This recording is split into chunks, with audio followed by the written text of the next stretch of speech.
Assalamualaikum warahmatullahi wabarakatuh. Alhamdulillah binikmati tatimmus sholihat. Assalatu wassalamu ala rasulina Muhammad sallallahu alaihi wasallam alladzi qad hamalana minadh-dhulumati ilan nur minal jahiliyah ilal islamiyah. Alhamdulillah. Bagaimana kabar hari ini? Semangat luar biasa atau hari ini ada yang sedang bersedih? Hari ini ada yang belum memulai hari dengan bahagia? Semoga segera Allah angkat kesedihannya ya, dan kesedihan itu bisa hilang ketika kita memohon pertolongan Allah ya. Karena kita ini makhluk yang sangat lemah. Tanpa pertolongan Allah apalah kita. Dan tanpa meminta kepada Allah kita itu tidak ada apa-apanya ya. Maka selalu memohon pertolongan kepada Allah setiap bangun tidur, setiap mau tidur ya, merenung sejenak 10 menit atau 5 menit lah minimal. Hari ini aku udah ngapain ya? Hari ini aku menjalankan amanah dengan baik atau tidak? Hari ini aku menyakiti orang lain atau tidak? Nah, itu ya, mengintrospeksi diri. Kalau ibu pribadi, ibu mengajarkan ke Antuna, karena kehidupan kita kan tidak jauh beda ya. Kehidupan kita sehari-hari kegiatannya sama, belajar, kemudian mengajar, kita interaksi dengan orang, seperti itu kan. Nah, kalau ibu sebelum tidur biasanya sambil mikir, matanya merembak, tapi mikir gitu, hari ini udah nyakitin orang, komen di Facebook orang, ya Allah gitu misalnya. Nah, tapi ya sebisa mungkin jangan banyak mencampuri kehidupan orang lain ya. Atau ketika ibu melihat status orang tidak menyenangkan, hati ibu juga berkata, dia lebay banget gitu kan. Mikir gitu, ya Allah ngapain aku komentari orang, meskipun itu cuma batin gitu mbak ya. Batin, ibu jarang komentar di status-status orang ya, meskipun sebetulnya secara branding kita itu banyak berkomentar di status orang akan menaikkan branding kita ya, kalau kita berbicara tentang pengelolaan sosmed supaya branding kita ter-up. Tapi kalau misalnya komentar hal-hal yang menyebabkan ketidak ramah tamahan, menyebabkan ketidaknyamanan, ya hindari gitu. Terus komennya harus yang bagaimana bu? Baik-baik saja, misal ada orang lagi bahagia, kita doakan semoga bahagia selalu, barakallah, nah seperti itu ya. Jadi kita terus ingat sebelum tidur, hari ini udah bikin Umi kesel karena aku nggak bantu Umi, besok harus bangun lebih pagi ya, kemudian lebih disiplin. Nah, hal-hal seperti itulah yang memang mungkin sepele, tapi ternyata ketika kita introspeksi diri, kita mohon kepada Allah, ya Allah, aku adalah hambamu yang lemah, tanpa pertolonganmu aku bukanlah apa-apa gitu ya. Selalu memohon, meminta kepada Allah dalam hal apapun itu ya, dalam hal apapun. Jangan ditanya, kalau ini bu, dalam hal apapun, kalau itu bu, dalam hal apapun, kecuali maksiat. Kalau maksiat nggak usah minta sama Allah ya. Mintanya, ya Allah, jauhkanlah aku dari perbuatan yang menyebabkan mengundang murkamu. Nah, kalau mau maksiat, ya Allah, aku mau maksiat, ya Allah, tolong aku. Kan nggak mungkin ya, nggak ada kan kita mau bermaksiat itu berdoa, nggak ada. Ketika kita mohon pada Allah, maksiat itu tidak bisa disandingkan, seperti itu. Oke, pada hari ini kita akan bahas doa apakah hari ini. Oke, kita buka dulu ya. Bismillahirrahmanirrahim.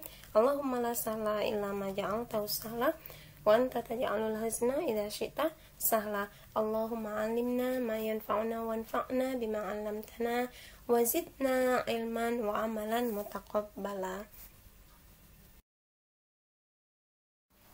Selanjutnya, doa ketika terlilit hutang. Nah, siapa sih yang kita ketika hidup nggak punya hutang? Siapa sih yang ketika kita sudah berusaha tapi masih juga diuji dengan kesempitan dalam ekonomi ya, dalam kebutuhan sehari-hari begitu, pasti kita pernah mengalaminya.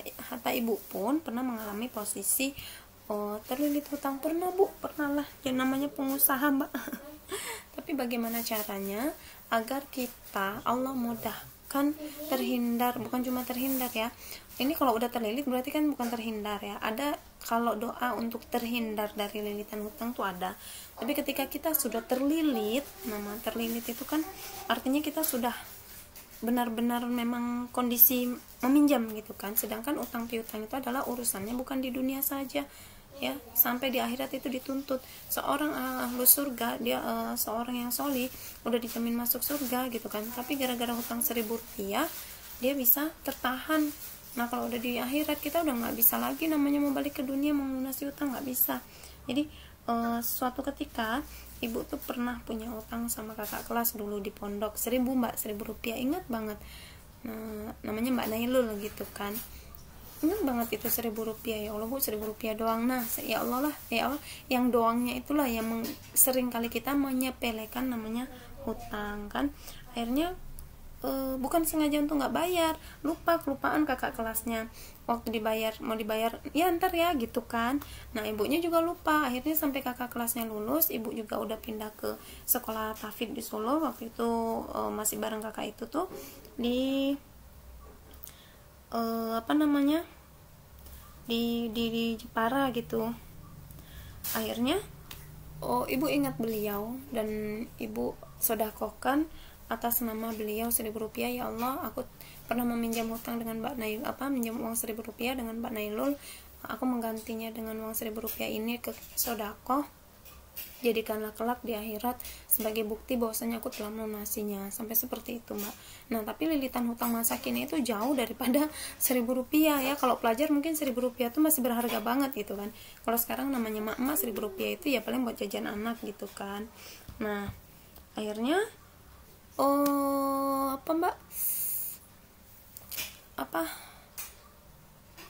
doa ini ketika masa kini banyak nggak orang-orang terlilit hutang, atau mungkin orang tua kita sempat terlilit hutang gitu ya. Nah inilah doanya supaya kita bisa melaluinya dengan pertolongan Allah. Apa sih bu doanya? Kenapa sih? Apa sih keutamaannya? Kok doa ini bisa sampai menolong kita dari dahsyatnya lilitan hutang itu? Coba ibu tanya dulu. Kira-kira orang punya hutang itu enak nggak mbak? Kalau mungkin pelajar Antuna nggak terlalu merasakan, tapi misal yang orang tuanya sedang diuji dengan ekonomi, biasanya kalau anaknya sudah dewasa tuh bisa diajak ngobrol dan tahu kondisi. Kalaupun nggak diajak ngobrol, tahu kondisi orang tua. Makan nggak bisa, nggak tenang ya, tidur malam juga bisa jadi nggak tidur, kepikiran gitu. Nah ini dia doanya ya, kita bacakan dulu doanya, nanti baru kita bahas lagi waktunya kapan dibaca, kemudian apa sih faedahnya, sehingga kita benar-benar ketika baca doa ini kita yakin bahwasanya Allah akan menolong kita dari yang namanya lilitan hutang ini, membebaskan kita dari lilitan hutang ini. Oke ya. Bismillahirrahmanirrahim. Allahumma kfina bihalalika an haramik wa bifadlika amman siwak. Jadi an haramik ini bisa boleh dibaca pendek, boleh dibaca panjangan, haramun itu boleh. Jadi kita ulangin ya. Allahumma kfina bihalalika an haramik wa bifadlika amman siwak. Ya Allah, cukupkanlah aku dengan rezeki yang halal ya, sehingga aku tidak memerlukan rezeki yang haram, dan berilah aku kekayaan dengan karuniamu sehingga aku tidak memerlukan bantuan orang lain selain darimu ya. Jadi ini artinya, dan akan kita bahas apa sih faedahnya, apa sih yang menyebabkan kita ini punya keyakinan bahwasanya lilitan yang bahkan hampir ratusan juta itu bisa selesai, bisa lunas di luar akal kita. Kapan waktu membaca doa ini? Nah, jadi tadi kita sudah membahas setiap kita manusia hidup itu pasti pernah lah ya punya hutang gitu kan.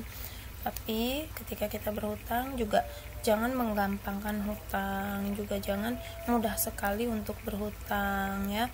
Ini kaitannya hutang apa aja bu? Hutang janji, hutang harta ya, hutang lah intinya yang disebut dengan hutang. Tapi kalau di sini lilitan itu lebih menuju ke arah ekonomi ya, kehidupan perekonomian seperti itu. Ketika kita dililit hutang ya mbak ya, itu benar-benar luar biasa sekali.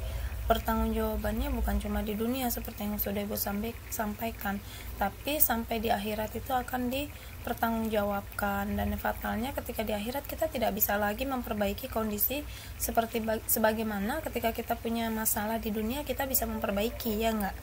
Ya misalnya kita punya salah sama orang, kita bisa minta maaf, kemudian kita memperbaiki hubungan ya enggak. Tapi ketika sudah di akhirat, sudah tinggal masa akhir dari persidangan ya. Nah jangan sampai karena hutang tadi yang ibu sampaikan 1.000 rupiah itu membuat kita tergantung-gantung, masuk surga nggak bisa, masuk neraka juga kita amalnya beratnya ke kitab tabungan amal kita ke surga gitu kan, ke kanan gitu. Tapi karena utang 1.000 rupiah tadi malah membuat kita terkatung-katung ya tuntutannya gitu kan. Nah, termasuk utang puasa Bu. Iya. Jadi kalau masih punya utang puasa dicicil, apalagi kondisi sekarang kan kita nggak banyak aktivitas di rumah ya. Jadi sebetulnya selain kita membaca doa Allahumma kfirna bihalalika an haramik wa bifadlika amman siwak wa bitta'am maksiyah itu Mbak, yang harus kita lakukan selain yakin, yang kita harus lakukan adalah benar-benar berusaha semaksimal kita untuk benar-benar ingin melunasi hutang tersebut. Karena ada loh orang yang dia itu terlilit hutang, bahkan banyak hutangnya di mana-mana ya. Dia ketika punya uang, ada nih memang ada kenyataan gitu kan, dia sebulan mendapat bayaran dari kerjanya, dari hasil usahanya gitu kan, 15 juta dalam sebulan, dan dia memang kebetulan terlilit hutang begitu ya. Ini ada kenalan ibu gitu Mbak, memang ini kisah nyata benar gitu. Dia bahkan memberitahukan pendapatan dia setiap bulan tuh 15 juta gitu kan. Lilitan hutangnya berapa Bu? Jangan tanya, ratusan juta gitu ya, nggak imbang dong Bu. Tapi kalau orang punya etikat baik untuk bayar hutang, dia benar-benar akan diberi kemudahan pada Allah ya. Orang itu sulit bisa membayar hutang karena besarnya gaya hidup, tingginya gaya hidup. Kalau kita mau tinggi gaya hidupnya, jangan punya hutang. Kalau kita punya hutang, lunasi dulu hutangnya. Nanti kita mau gaya hidupnya kayak apapun, kita satu, nggak zalim sama orang, dua, nama kita nggak diposting di Facebook misal begini, atau di sosmed.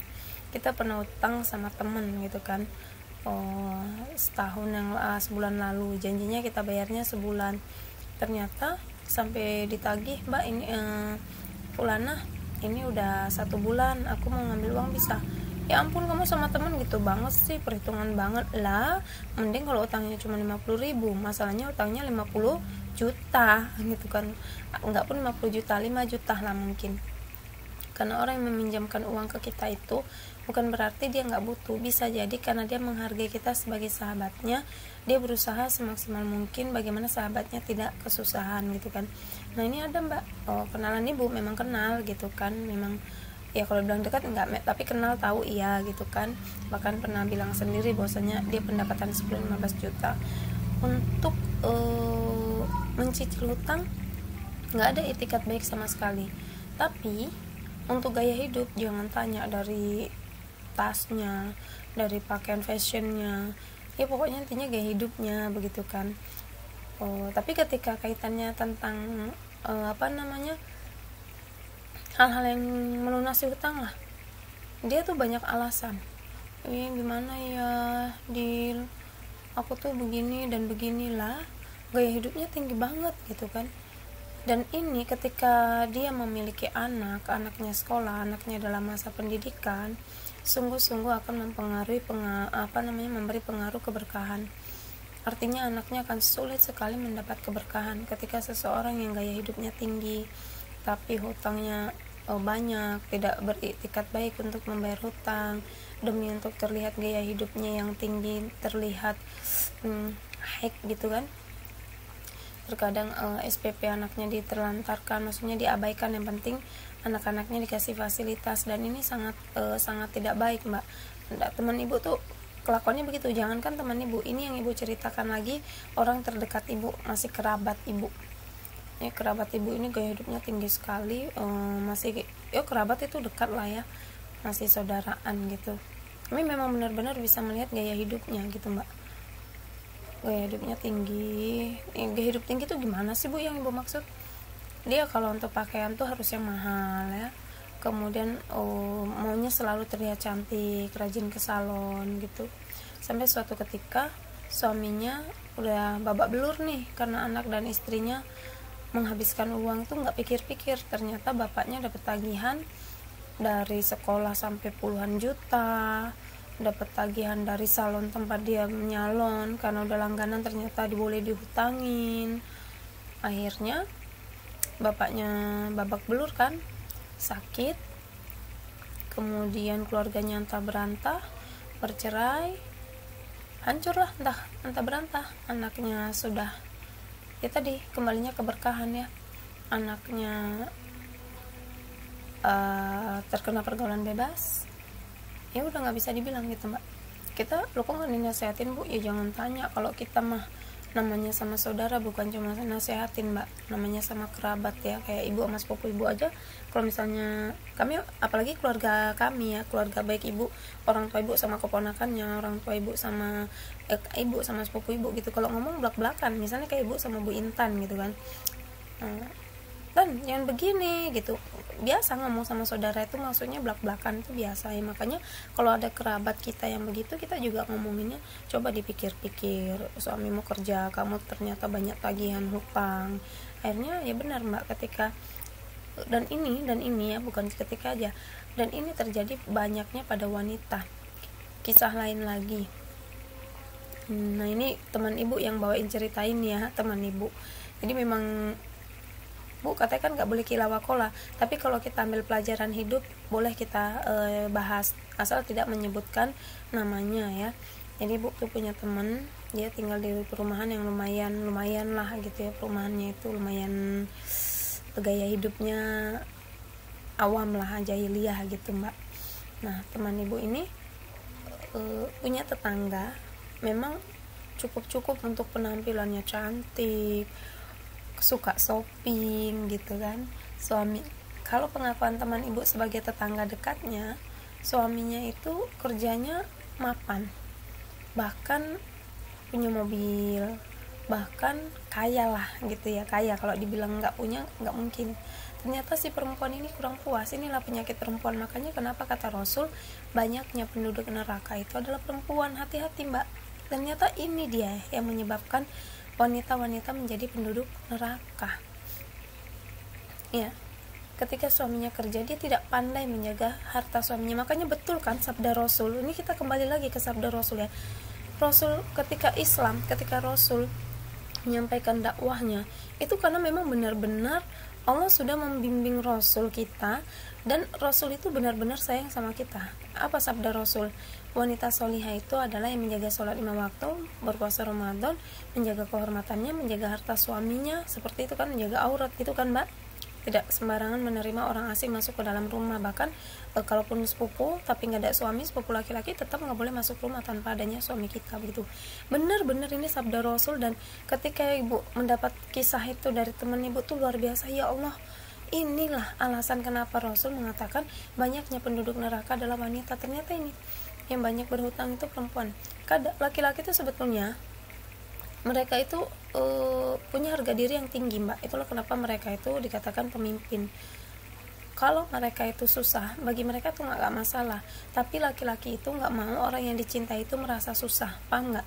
Jadi dia tuh akan berusaha, orang yang dicinta, ketika mencintai anak, istri, keluarganya, dia akan berusaha semaksimal mungkin untuk membahagiakan gitu kan. Ketika anak atau istrinya itu mengeluh begini dan begitu, dia tuh kayak harga diri kok kayaknya aku nggak mampu sih, ya Allah kok anak istriku jadi nggak bahagia. Akhirnya dia bisa melakukan perbuatan yang hina, entah korupsi, entah mencuri, entah merampok. Makanya tuh benar-benar perempuan harus pandai-pandai bersyukur. Perempuan itu harus pandai-pandai berterima kasih dan berkata, wahai suamiku, berangkatlah kerja dan bawalah pulang rizki yang halal. Pun dia tidak pulang dengan membawa apa yang diinginkan istri, tapi dia dalam keadaan tenang. Istrinya pun menyambut, tidak, loh kok nggak bawa apa-apa sih ya, gimana sih pulang, kamu tuh kerja seharian tapi nggak bawa apa-apa, nggak menghasilkan. Ini banyak loh perempuan masa kini begini. Ya itu kerabat ibu. Nah ini tetangga, teman dekat ibu, dibilang suaminya tuh sebetulnya mapan, jabatannya pun oke, di kantornya tuh oke gitu kan.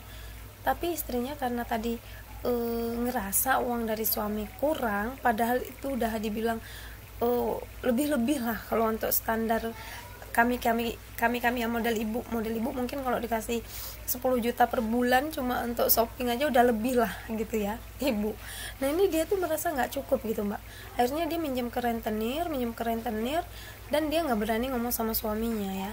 Setiap kali penagih kan, kalau rentenir tuh ada yang menagihin utang ya. Setiap kali penagih utangnya datang, dia selalu bilang apa? Bentar ya, komentar ya, akhirnya jatuhlah bunga. Dia nggak sanggup bayar karena banyaknya bunganya. Dia takut juga kan, jadi dia membayar dengan apa? Dengan tubuhnya.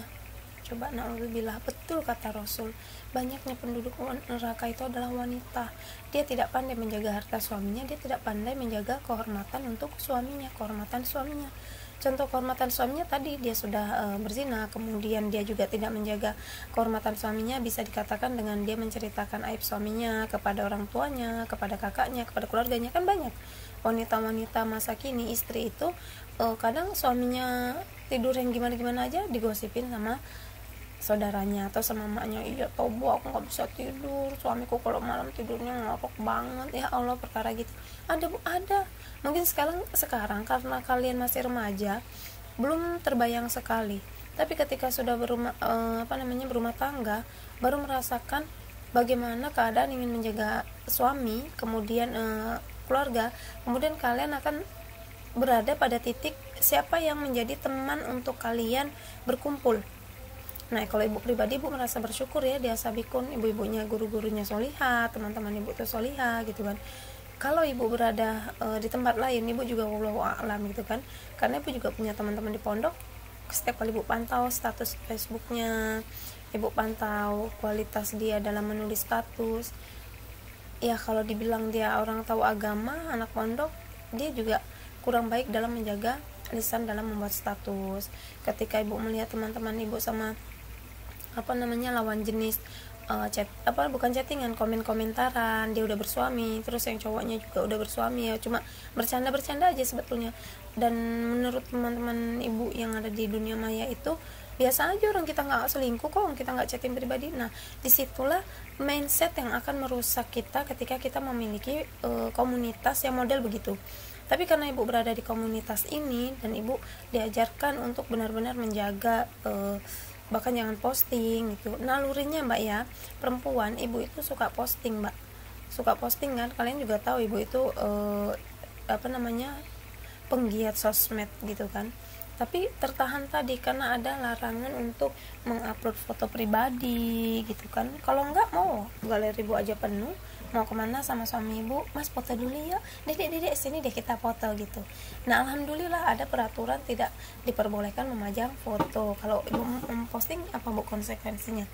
Konsekuensinya satu, ibu itu pernah disita HP-nya zaman dulu karena ibu nggak tahu peraturan di sini gitu kan mbak, awal-awal tugas. Ibu pernah nggak posting sih, cuma bikin status itu masih kadang suka ibu lah gitu, kurang disiplin. Dan itu juga terbilang karena faktor usia satu, kemudian karena faktor lingkungan yang ibu juga dulu berpikir ya sosmed itu kan suka gue gitu kan, suka kita dong gitu kan, ya nggak, egonya manusia kan begitu. Nah akhirnya seiring ibu dinasehatin terus sama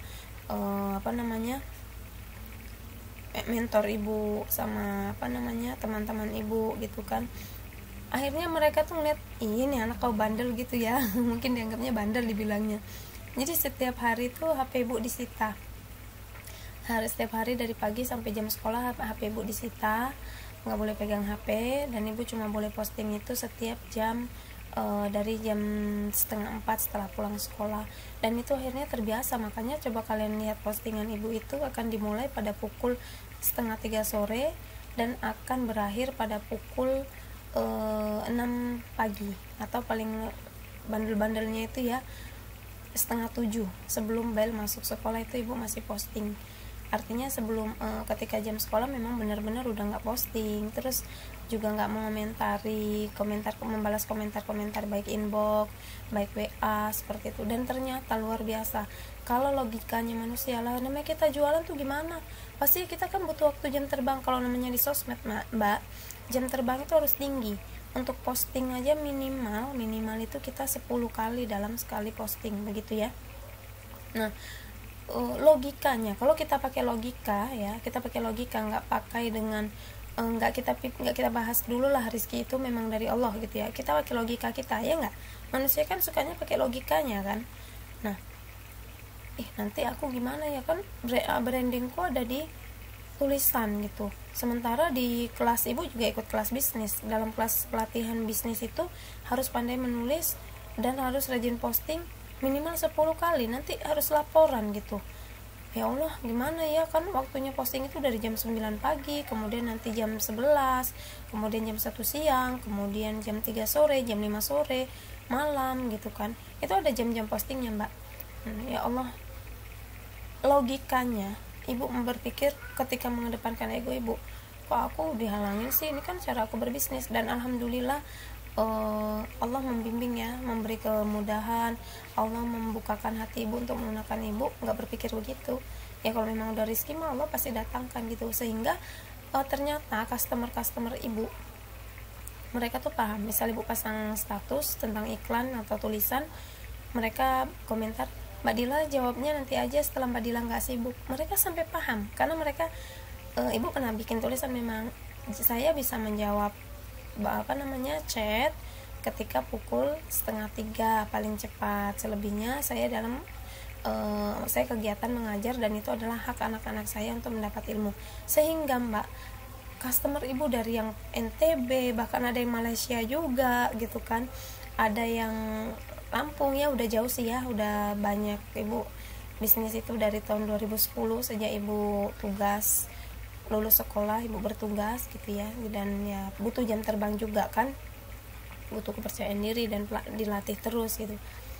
Mereka sampai paham, Mbak Dila nanti balasnya kalau udah santai aja, kalau Mbak Dila udah nggak sibuk, kalau Mbak Dila udah nggak di jam kerja gitu. Jadi benar-benar paham, artinya kita itu benar-benar memanfaatkan waktu kita untuk sesuai dengan kondisi. Kalau jamnya ngajar ya ngajar, supaya berkah, karena berkah itu lebih luar biasa gitu Mbak ya. Dan ibu juga nggak menyangka setiap kali meminta sama Allah, alhamdulillah selalu terkabul Mbak, luar biasa, masya Allah. Dan ibu setiap kali ibu meminta kepada Allah dan Allah memberi seketika ya, memberi Mbak seketika, ya Allah, ibu langsung menangis. Dan biasanya ibu akan bilang sama suami ibu, Allah, aku malu Mas. Ibu bilang sama suami ibu, aku malu, aku banyak dosa, tapi Allah langsung mengabulkan, aku takut ini istidraj. Nanti suami ibu yang menghibur, ya kamu tuh begini, kamu tuh begini. Dan akhirnya percaya diri untuk menerima pemberian Allah itu Mbak. Padahal ya mintanya sama Allah, ya Allah, aku butuh uang sekian juta pada tanggal ini, ya Allah, aku butuh sekali. Kalau memang engkau yang maha tahu bahwasanya itu yang terbaik atau tidak untuk hamba, ya Allah, jika itu yang terbaik maka berikanlah dengan caramu, ya Allah. Ada Mbak cara, entah apapun itu Allah kirim melalui apa aja caranya Mbak, dan luar biasa sekali gitu ya. Makanya kalau dibilang lilitan hutang yang luar biasa, ya sejauh ini alhamdulillah enggak gitu ya. Ya masih dalam konteks masih bisa tidur, masih bisa makan untuk sambil tersenyum sama anak dan suami, masih bisa berbagi sama keluarga ya. Jadi jangan mudah sekali untuk berhutang. Misal begini, nanti kalau antum udah sekolah Mbak, ada bayar kas kelas kan, utang ya, minggu depan bayarnya ya, Jumat depan ya. No, jangan pernah lakukan itu. Jangan membuka pintu hutang.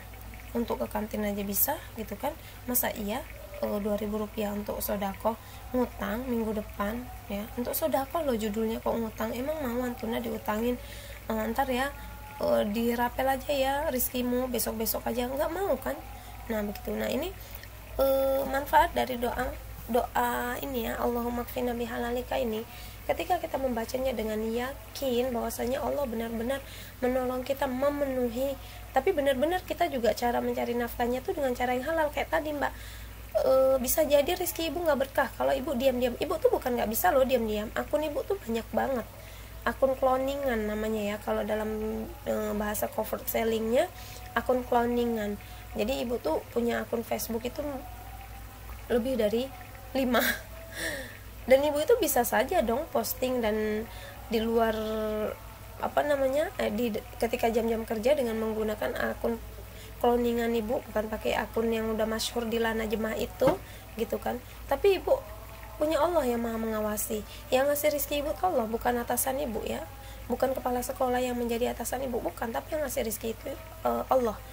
Nah ketika ibu berkeyakinan gitu, ya luar biasa Mbak, bener-bener ibu tuh pernah dalam kondisi memang nggak punya apa-apa, sampai berpikir ya udah ngapain pusing, nggak punya duit lah gitu kan.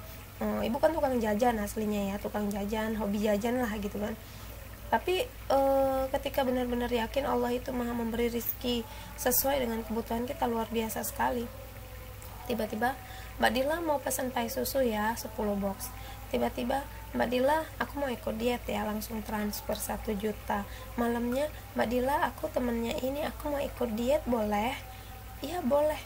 Ya Allah Mbak, luar biasa kuasa Allah ketika benar-benar kita minta sama Allah dicukupkan rizki yang halal. Jadi jangan lupa, kita ini bisa rizkinya cukup, rizkinya luar biasa itu karena minta sama Allah dan kita berusaha dengan cara yang halal. Hatta itu Antuna mungkin di kelas kita ada bisnis kelas pembelajaran bisnis online ya.